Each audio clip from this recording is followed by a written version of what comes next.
I'm Richard Southern. Good evening. Canada getting a new finance minister, Chrystia Freeland, first female finance minister in Canadian history. Now, as far as investors are concerned, though, they want to know what this is going to mean for Canada's fiscal policy going forward. What's it going to mean for the ballooning budget deficit? Doug Porter is the chief economist at the Bank of Montreal. Mr. Porter, what do you think? Is this going to change Canada's fiscal policy dramatically? Freeland being in charge in finance? I tend to believe that the answer is no.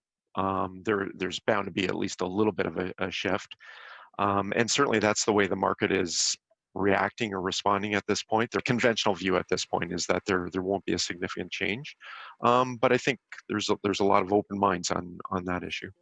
Chrystia Freeland, not your prototypical choice for finance minister in that she doesn't have a huge background in finance. She's a journalist, although she was a business journalist, editor of the Financial Times, and she penned a best-selling financial-related book.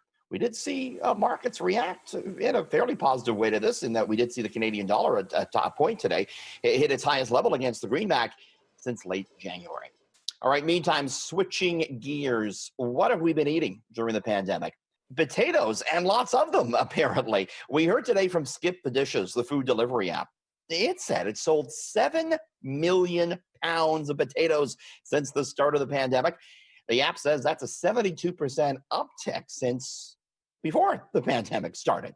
And get this, 1 in 4 delivery orders through Skip the Dishes now includes a potato item, and they said 88% of all orders contain fries. PEI in New Brunswick had the biggest percentage of orders that contain fries, but Ontario residents ordered the most potatoes overall.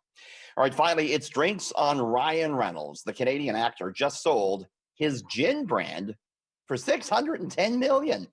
Yeah, the Deadpool star created a company called Aviation American Gin, and this booze was and is a hot seller. It saw a volume sales growth of 100% last year. Things were going so good that Diageo, the world's biggest liquor company, came along late yesterday and shelled out $610 million for this. Under terms of the deal, Reynolds will remain the face of the brand. Reports say he's going to net about $75 million because of this. Demand for premium gin right now is said to be through the roof. Richard Southern, City News.